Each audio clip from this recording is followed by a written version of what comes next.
3 Most Famous Unsolved Mysteries of Alaska, U.S. Number 3. Unsolved Mysterious Monster, Lliamna Lake Monster. The Lliamna Lake Monster, or commonly referred to by locals as Illy, is a cryptid whose legend has haunted the Alaskan fishing village of lliamna. The natives' tales describe a large beast that roams the waters. The monster has many reported sightings along with a few reported causes of death under its belt. Over the years, it has gained enough attention to lure the Animal Planet show river monsters in attempt to find out what may lie beneath the waters. The monster is a reported 10 to 30 feet in length with a square-like head that is used to place blunt force onto things such as small boats. Although there is no physical evidence to conclude the monster's existence, many reports beg to differ.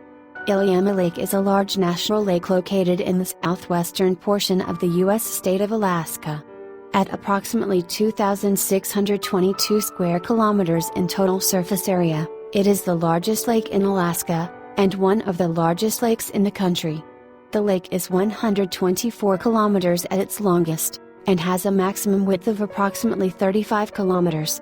Its deepest point is 301 meters, with an average depth of 44 meters. The earliest reports of a monster living in the lake came from the native Tlingit people, who tell stories of a creature referred to as the Gonakadit. It was described as a large, water-dwelling animal with a head and tail similar to that of a wolf, and a body like an orca. The Gonakadit was depicted as a fish god, and was recorded in pictographs along the Alaskan and British Columbian coasts. Other early reports of the monster came from the native Alak people, who tell stories of creatures they call the Jigiknak. The fish-like monsters were reported to travel in groups and attack canoes and kill warriors. The creatures were feared and not hunted by the Alak. This sparked interest in others as pilots and fishermen began to wonder what the creatures were. Many more sightings were reported as people began to fly low over the lake for the purpose of seeing these monster fish. Consistent reports of large, dull, aluminum-colored fish were coming in by the late 50s. Soon, enough attention was brought to the subject that in 1979 the Anchorage Daily News offered a sum of $100,000 to anyone who could provide conclusive evidence proving the fish's existence. The evidence is yet to be provided, as sightings have slowed in recent years. 1942, Babe Allsworth and Bill Homersley reported seeing a large, dull, aluminum-colored fish from their plane. This encouraged others to come forth with sightings and more information. 1963, biologists reported seeing a 25 to 30 foot fish from overhead. It did not come up for air. 1967, Alaska missionary Chuck Krapuchetz has seen the monster twice. Once, he was flying over in a float plane and he saw a large animal in the water. He got on the radio and tried to call some other people around and try to see and verify it, but nobody got there in time. One of his friends went trawling for it. He took a 5/16 stainless steel cable, put 2 tuna hooks on it, baited them with caribou and tied it off on the struts of his float plane. He was drifting and sitting out on the floats. All of a sudden the plane gave a big jerk and knocked him off the floats. The plane was towed off and he barely made it to shore. He walked for miles while the plane was towed around the lake. When he finally recovered his airplane, 3 of the cables were gone. The hooks on the ones that remained were straightened out and these hooks were 8 or 9 inches long. There have been beluga whales that have gone up the Kvachek River into the lake and it was possible that's what it was. 1977, a pilot, while flying over Pedro Bay, spots a 12 to 14 foot fish on the surface as it dove down, revealing vertical tail. 1987, resident Verna Galiaha reported seeing a large black fish with white stripe down its fin. 1988, several locals report the same sighting from water and land, a large black fish with a fin swimming near the surface. These are just a few of the sightings that have occurred since the outbreak in the 40s and 50s. Most of the sightings in recent times take place near Pedro Bay and the fishing village of lliamna, like the events of 1977 and 1988. With the lack of recent sightings, many have begun to doubt the monster's existence, although TV networks such as the Discovery Channel and Animal Planet have managed to feature the monster on episodes of popular series. Possible explanations. Many theories have been proposed to explain what might lie beneath the waters of Lake Iliamna. Ogopogo is a cryptid very similar to that of the Lliamna Lake monster, which supposedly resides in the waters of Okanagan Lake in British Columbia. Some disagree with this theory based upon reports of what the monster looks like due to Ogopogo's serpent-like features. Another theory that has gained attention due to the increasingly popular Animal Planet show River Monsters biologist Jeremy Way determined that the monster may be no monster at all, but a white sturgeon which is indigenous to areas of Alaska. The Pacific States Marine Fisheries Commission says, white sturgeon are the largest freshwater fish in North America and can weigh over 1,500 pounds, be 20 feet in length, and live for over 100 years. Many people have reported their propellers are damaged by what look like teeth marks but might actually be caused by a boat running over the back of a sturgeon at the surface, because the backs have teeth-like armor plating which can easily make a propeller appear as if it has been chewed or attacked. There have also been stories of people being knocked out of their boats as it is rammed and they're never surfacing. This can be attributed to a sturgeon's tendency to jump out of the water, accidentally hitting small boats in the process and dying as a result of the harsh freezing conditions in the lake itself. Sturgeon are bottom feeders and dwell at the bottom of lakes, rivers and oceans. Lake lliamna has a maximum depth of 988 feet, which could easily explain why they are never seen by fishermen. When they rarely are, people assume them to be lake monsters. However, do you believe that's really a over 100-year-old fish? Number 2. Unsolved mysterious missing aircrafts never be found. On September 9, 2013, pilot Alan Foster disappeared while flying a Piper PA-32-260 from the southeast Alaska community of Yucatan to Merrill Field in Anchorage. It was the final leg on a cross-country journey that began with the acquisition of the plane, bearing the tail number N3705W, in Atlanta. According to the National Transportation Safety Board, Foster, who was flying under a Visual Flight Rules flight plan, fueled the aircraft in Yucatan and departed around 3:30 p.m. He contacted Juneau Flight Service soon after departure and asked for updated weather conditions, indicating he would stop at Cordova if necessary. 18 minutes later, between the Gulf of Alaska and Malaspina Glacier, radar data showed a target near 1,100 feet with the aircraft's general transponder code, but Alan Foster and N3705W were never seen or heard from again. In its investigation, the NTSB determined that Foster's had more than 9,700 flight hours in a variety of aircraft. His family told the Anchorage Daily News that he had extensive experience flying in places across Alaska, from Fairbanks to Nome to Bethel and Koyuk, and flew for a variety of companies, including Mark Air, Aera, FedEx, Great Land Air Cargo and more. Yucatan was familiar territory to him. He sounded happy and knew he would be coming home soon, Foster's daughter Nikita wrote later, in a college essay. I could hear the excitement in his voice that he was finally going to fly back to see us. September 8, 2013 was the last day I spoke to my dad. A long history of missing aircraft. Aircraft have gone missing in Alaska from the earliest days of flight in the state. In the 1920s and 30s, it was not uncommon for weeks to go by with no word before pilots emerged on foot near remote mines or cabins seeking assistance. In 1943, the sole survivor from the missing B-24 dubbed the Iceberg Inez was located after an astounding 81 days hiking in the Charlie River Valley. Over the years, wrecks large and small have accumulated across the state. Many remain in the same spots where they went down years or decades ago. They are tracked in the Aircraft Crash Database, maintained by the Alaska Rescue Coordination Center. The database is a modern version of the long-standing pins in the map system which had been used for decades. Although less graphic, the database provides investigators with a valuable tool to separate the known from the unknown. It is the repository of coordinates for where wreckage was found. In more poetic terms, it records the place where crash stories find their endings. Prior to World War II, there was no system or agency charged with storing records of missing aircraft, and the details of loosely organized volunteer search and rescue attempts reside primarily in old newspaper articles and family accounts. For example, to learn of how Russ Merrill was lost in 1929, apparently in Coquinlet. Readers would have to look through news reports from that period or in the book Flying Cold, by his son, Russ Merrill McLean. During the war, the U.S. military kept files on its aircraft lost in the territory, many of which were involved in the Lend-Lease program. The Civil Aeronautics Board was active in this period as well, but civilian records, especially of the single-pilot aircraft so common in the bush, are hard to come by.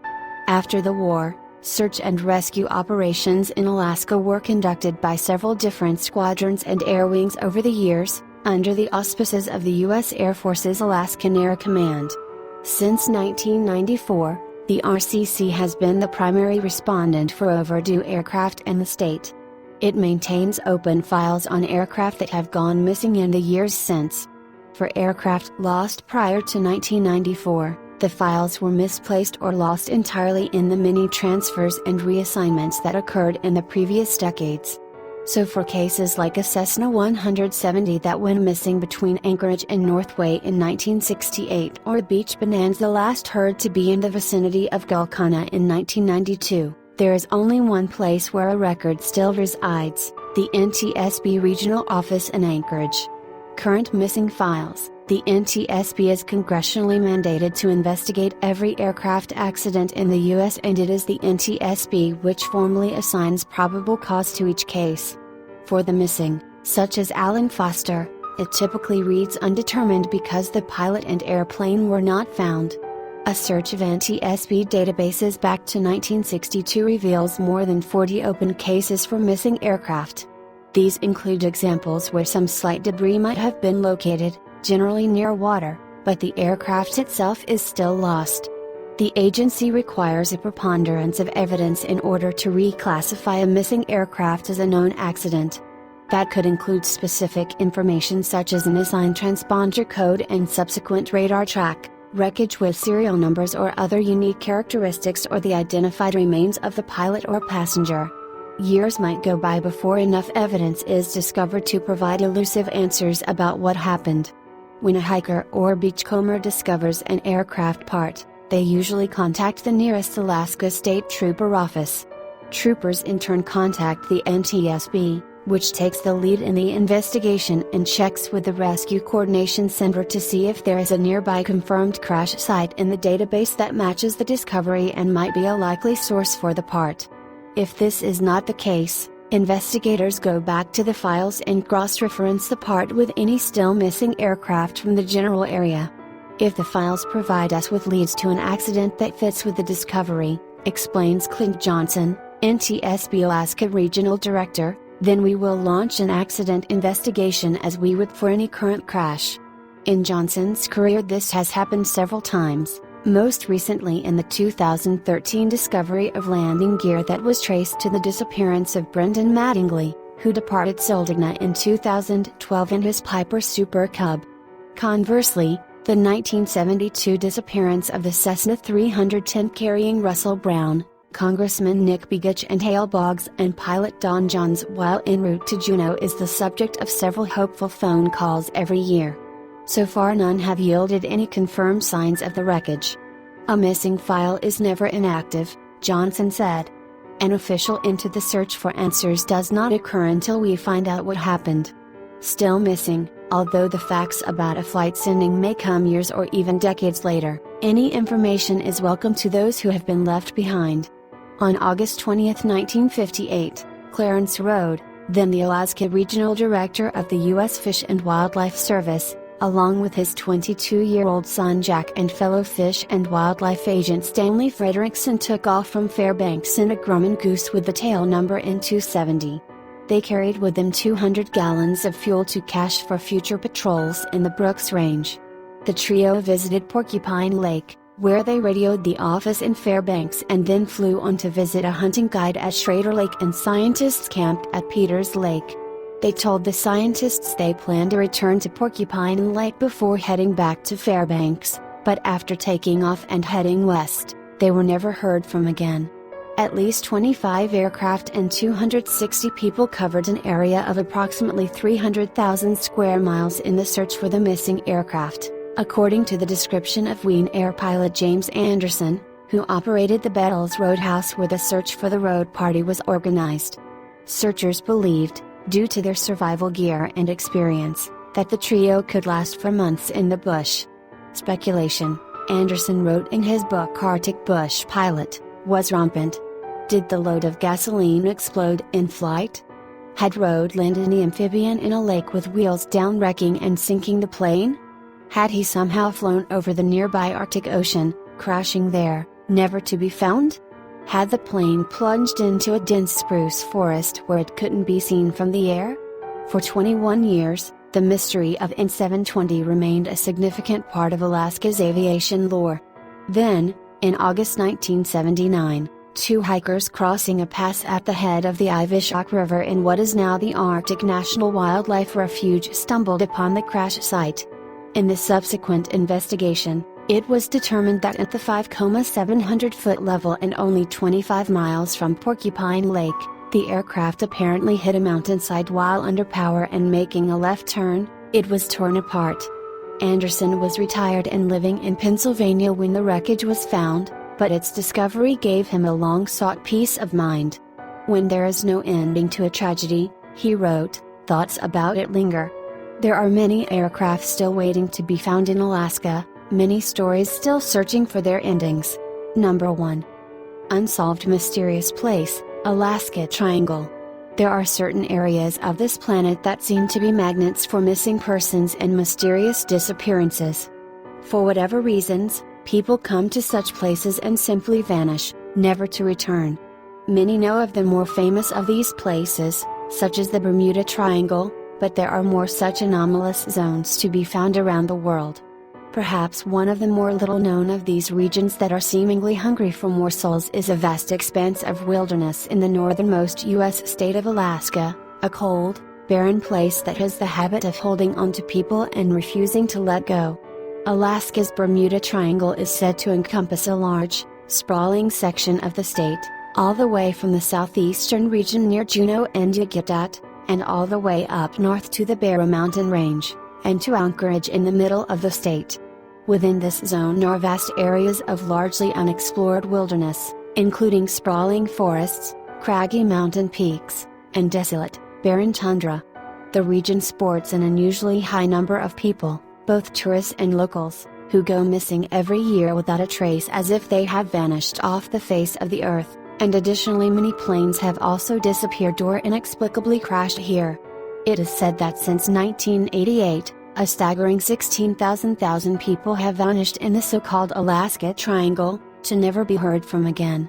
One of the most high-profile mysterious disappearances within the Alaska Triangle occurred in October 1972, when an airplane carrying none other than two prominent politicians, House Majority Leader Hale Boggs and Representative Nick Begich, along with an aide, Russell Brown, and their bush pilot Don Johns, mysteriously vanished in the region while on their way from Anchorage to Juneau aboard a Cessna 310 aircraft.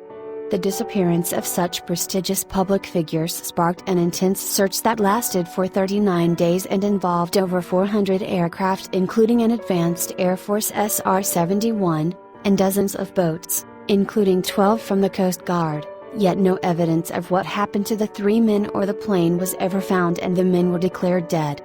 The disappearance actually sparked some conspiracy theories at the time, with some people claiming that the crash had been orchestrated, or at least was covered up by the head of the FBI at the time, J. Edgar Hoover, in response to intense power struggles he had had with Boggs. To this day, no trace of the men or the plane, not so much as a bolt or scrap of metal, has ever been found. What is going on in this remote, unexplored wilderness that causes so many people to disappear without a trace? That largely depends on who you ask, and ideas run the gamut from the plausible to the fringe. The area has long been associated with evil spirits in the lore of the native Tlingit people of the region, with one notorious entity being Kushtaka, a shape-shifting demon that is said to look like a cross between man and otter, and is said to lure hapless people to their doom, in particular those who are lost. Another theory is that the Alaska Triangle comprises one of the so-called vial vortices, or geographical areas around the planet postulated by American researcher and cryptozoologist Ivan T. Sanderson that are claimed to exhibit extreme electric, magnetic, and electromagnetic anomalies, as well as energy vortexes, also called ley lines, which are theorized subterranean electromagnetic currents. Naturally, the most famous of these vile vortices is the notorious Bermuda Triangle, but they are also said to exist in places as far-flung as the Algerian megaliths to the south of Timbuktu, the Indus Valley in Pakistan, Hamakua volcano in Hawaii, the Devil's Sea near Japan, the South Atlantic, and both the North and South Poles. Various famous places such as Stonehenge, Easter Island, and the pyramids in Egypt are also all said to lie on vortexes, and indeed it is claimed by some to be the reason these monuments were erected there in the first place. These energy vortexes are said to create all sorts of strange phenomena. They are thought to affect humans in various physical, mental, and emotional ways, such as causing visions, demonstrating miraculous powers of healing, and generating spurts of creativity or profound epiphanies. Many people believe that they can tap into their higher selves when at these vortexes. These places can also allegedly induce disorientation, confusion, and both visual and audio hallucinations, as well as cause delicate electrical instrumentation to go haywire or to malfunction. More far-out theories on energy vortexes are that they are actually doorways into spiritual dimensions, or are gateways to other realms. All of these things could explain why people and vehicles such as ships or airplanes go missing in these regions at such an astonishing rate. There are some interesting things that seem to support the idea that the Alaska Triangle could be one of these vortexes. Alaska is covered with a large concentration of magnetic anomalies, some of which can disrupt compasses to the point that they are as much as 30 degrees off. In addition, some search and rescue workers in the area have reported having audio hallucinations there, most commonly described as sounding like an angry swarm of bees, and of feeling unusually disoriented or lightheaded. Some readings of areas in the supposed Alaska Triangle have indeed produced various unusual anomalies and spikes of electromagnetic activity. Could this have anything to do with the disappearances? Unfortunately, it is unclear whether such vile vortices even truly exist, and the theory has been open to a good amount of skepticism, so it is hard to say for sure. According to authorities, the disappearances are due to a completely different reason altogether. Statistically, Alaska has more annual missing person reports than anywhere else in the country, twice the national average. It also has the highest number of missing people who are never found. In 2007, for instance, 2,833 people were reported missing, and when compared to the state's comparatively low population of around 670,000 at the time, that equates to about 4 in every 1,000 people, a staggering amount. The reasons for this are many. Alaska has vast swaths of remote wilderness, over half of the entire nation's federally designated wilderness recognized when the Wilderness Act was passed in 1964, around 57 million acres of it, with even more that is not specifically designated as protected land, and much of this is nearly completely untouched by humans. This harsh landscape is full of all manner of perils, including unforgiving weather, hazardous terrain, dangerous wild animals, and harrowing geological dangers, with Alaska being the home of around 100 active volcanoes. Considering this massive amount of rugged wilderness, which riddled with countless potential hazards, and the fact that many tourists who come here to camp and hike are underprepared, it is perhaps no surprise that a good amount of people may become lost in the middle of nowhere, encounter some danger that incapacitates them and prevents them from getting back to civilization, or just simply are killed by wild animals or the elements. Why are the disappearances seemingly more concentrated in the Alaska Triangle than elsewhere in the state? Who knows, but it does cover large areas of some of the most wild and untamed such land in the state. This uncharted wilderness could also explain the number of people who are never found. With the sheer mind-bogglingly expansive areas of wild, inaccessible mountainous land to cover, search and rescue teams can have a daunting time trying to locate someone. The unpredictable weather and extremely cold winters here also limit the times when searches can be conducted, all of which leads finding one person in all of that a logistical nightmare. Taking this all into account, it is amazing that the authorities ever find anyone here at all. How can this majestic land of pristine views and natural beauty so greedily swallow up so many people without a trace? Whether the mysterious disappearances of the Alaska Triangle are the result of natural perils, strange energy vortexes, or ancient evil spirits, they are certainly alarming. It is likely we will never come to a complete understanding of the mystery here, and that the only people who will ever know for sure are the ones who never came back to tell the tale. If you enjoyed the video, don't forget to like, comment, share and subscribe to my channel. See you in the next video. Thanks for watching.